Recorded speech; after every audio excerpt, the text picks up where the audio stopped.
अगर आप एक राइटर है और आप स्ट्रगल कर रहे हैं फिल्म इंडस्ट्री में, आप मुंबई में स्ट्रगल कर रहे हैं या फिर आप ऑनलाइन स्ट्रगल कर रहे हैं, आपको ये वीडियो लास्ट तक देखना चाहिए, क्योंकि आज मैं आप लोग को बताने वाला हूं ना कि आपको फिल्म इंडस्ट्री में स्ट्रगल करते वक्त कुछ इस तरह के लोग मिलेंगे ना जिनसे आपको बच करके रहना चाहिए, क्योंकि आपका उनसे बचना बहुत ज्यादा इंपॉर्टेंट है, वरना आप उनके झांसे में पड़ जाएंगे और फिर आपका टाइम तो वेस्ट होगा ही होगा, लेकिन साथ में आपके पैसे भी वेस्ट हो जाएंगे। देखिए, मैं यहाँ पर किसी फ्रॉड के बारे में नहीं बताने वाला हूँ, लेकिन हाँ कुछ इस तरह के लोगों के बारे में बताने वाला हूँ जो आपको बहुत ज्यादा हद तक अपने खुद के बोली से, अपने खुद के बातचीत से इन्फ्लुएंस करने की कोशिश करेंगे और आप उनके चक्कर में पड़ जाएंगे। तो पूरा वीडियो को लास्ट तक देखिए, तभी आपको समझ में आएगा कि मैं आखिर क्या कहना चाहता हूँ। चलिए शुरू करते हैं।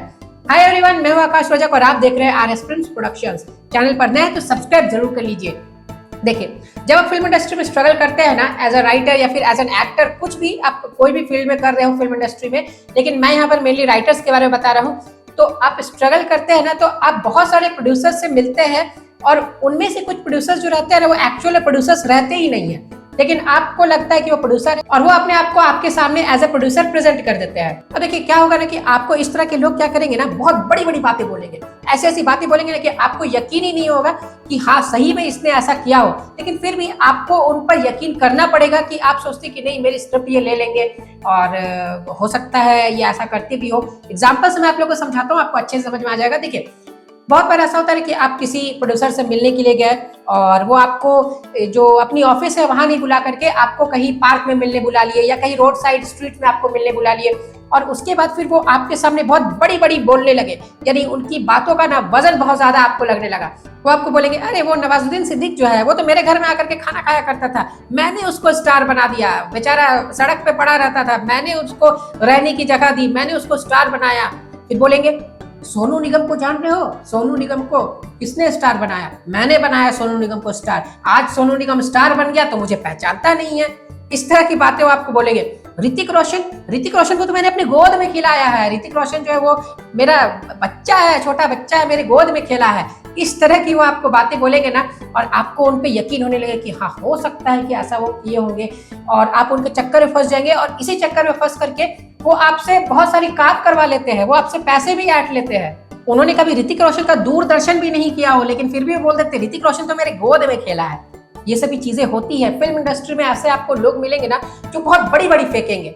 आपको कुछ नहीं करना है, आपको एज अ राइटर उसे लपेटते रहना है। आप उसे लपेटिए और हाँ, आप उनके चक्कर में मत पड़िए, क्योंकि जो इस तरह की बातें बोलते हैं ना, आप समझ जाइए कि वो फ्रॉड है और वो आपसे किसी न किसी तरीके से आपसे पैसे ऐंठ लेंगे। किसी भी चीज को लेकर के वो आपसे पैसे ले सकते हैं और उसके बाद फिर आपका लॉस हो जाएगा वहां पर। ये जो मैंने आपको एग्जांपल्स बताए ना, ये मैंने आपको अपने रियल जिंदगी से मैंने आपको बताया। मेरे साथ भी जब मैं स्ट्रगलिंग पीरियड में था तो मेरे साथ ऐसा होता था कि लोग इस तरह के मुझे एग्जांपल्स देते हैं कि ऐसे हुआ, मैंने ऐसे किया है, मैंने वैसे किया है।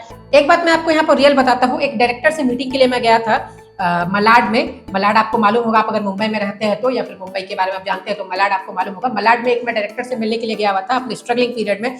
तो क्या हुआ कि वहां पर ही ना एक बंदा आया हुआ था और उसने मेरे से बातचीत की उस दौरान ही, जब वो डायरेक्टर जो थे वहां पर नहीं थे, वो थोड़ा गए हुए थे अंदर की तरफ, तो वो मुझसे बात कर रहे थे। तो उन्होंने बोला इस तरह की कुछ ऐसी बातें बोली ना कि मैं तो करोड़ों में मूवीज बनाता हूँ, मेरे आगे पीछे ये बड़े बड़े एक्टर्स जो घूमते रहते हैं। और उसके बाद क्या बना कि जब मैं वहां से निकल करके आया ना, जब मैं बस डिपो तक जा रहा था तो वो भी मेरे साथ साथ बस डिपो तक जाने लगे। बोले कि चलो मैं भी अब निकल ही रहा हूँ, और चलते चलते वो पैदल मेरे साथ ही बस डिपो पर जाने लगे। अब क्या हुआ वहां पर आपको मालूम है? जब वो बस डिपो पर जा रहे थे ना मेरे साथ, तो उन्होंने मुझे बोला कि कुछ पैसे वगैरह है तो दो, 100-200 रुपए मुझे दो, मेरा पर्स जो है वो छूट गया है। अब मैं वहां पर समझ गया कि नहीं, ये थोड़ा फेंकू किस्म के इंसान है। तो मैंने बोला कि मेरे पास पैसे वगैरह नहीं है, मेरे पास खुद ही घर जाने के पैसे नहीं है, 20-25 रुपए मेरे पास है। उसके बाद उन्होंने बोला 20-25 रुपए है तो दे दो, उतना ही दे दो मुझे।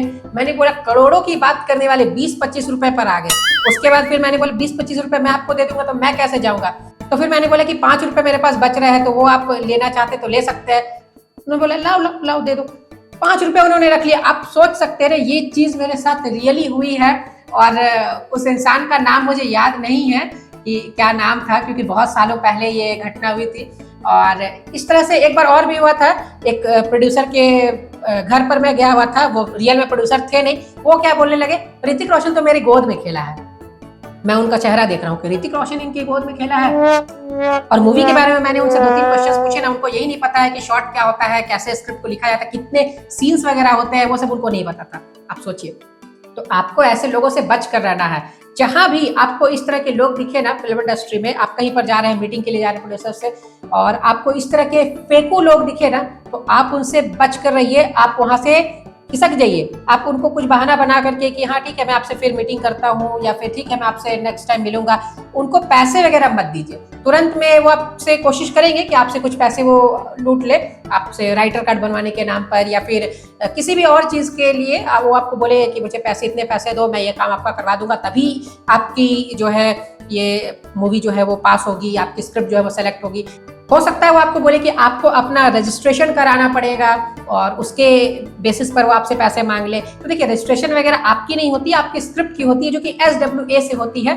आपको इस तरह के किसी भी इंसान को पैसे नहीं देने हैं, क्योंकि वो आपके साथ फ्रॉड कर लेगा। जो भी आपके पास पैसे होंगे, मैं समझता हूँ कि एक स्ट्रगलर के पास पैसे बहुत मायने रखते हैं, और उन्हें पैसे की सख्त जरूरत रहती है। मुंबई वैसे ही एक्सपेंसिव शहर है, और यहाँ पर खर्च जो है बहुत ज्यादा होते हैं, तो आपको भी पैसे बचा करके चलने होते हैं। और ऐसे में कोई आपके 1000 रुपए भी अगर लूट लेता है ना, तो समझ लीजिए कि वो बहुत बड़ी अमाउंट आपकी लूट लेता है, क्योंकि आपको यहाँ पर टिकना है, स्ट्रगल करना है, और अपनी स्क्रिप्ट पर मूवी बनवानी है। तो अगर आपको अपनी स्क्रिप्ट पर मूवी बनवानी है, तो ऐसे लोगों से आपको बचकर रहना पड़ेगा, वरना आप नहीं बच के रहेंगे ना, तो क्या होगा कि ये सब जो लोग हैं, ये मिल करके आपको पूरा खून चूस लेंगे, और उसके बाद फिर आपको जो है आप हिम्मत हार जाएंगे, और उसके बाद फिर आप सोचेंगे कि नहीं, यहाँ सब लुटेरे लोग भरे हुए हैं, तो आप वापस चलते हैं अपने घर।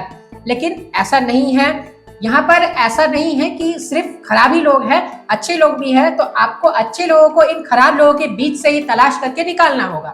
आप ट्राई करते रहिए, और जहां भी आपको इस तरह के लोग दिखते हैं, आप उनसे अपनी दूरी बनाए रखिए, और अच्छे लोगों की तलाश कीजिए। बहुत सारे ऐसे प्रोड्यूसर्स हैं जो अच्छे हैं, वो आपको मौका देंगे, आपकी बातें सुनेंगे, और जेन्युइनली आपके साथ काम करेंगे। क्योंकि अच्छे और बुरे लोग सभी फील्ड्स में रहते हैं, चाहे वो फिल्म इंडस्ट्री रहे या फिर कोई अदर फील्ड रहे, वहां आपको अच्छे और खराब लोग तो मिलेंगे ही। तो आपको अच्छे लोगों को ढूंढना होगा खराब लोगों के बीच से ही। तो आई होप कि आपको आज की वीडियो का मोटिव जो है वो समझ में आ गया होगा। मैंने आप लोगों को समझाने की पूरी कोशिश की कि कैसे लोगों से आपको बच के रहना है, ताकि आपका हौसला बना रहे और आप आगे भी स्ट्रगल करते रहे, और आपकी स्क्रिप्ट जो है ना वो एक न एक दिन सेलेक्ट जरूर हो जाए। तो उम्मीद करता हूँ कि आपको वीडियो पसंद आएगा। तो वीडियो को करते जाइए लाइक, चैनल पर नए तो सब्सक्राइब करके रखिए। फिर मिलेंगे एक नए वीडियो में। Love you and bye bye.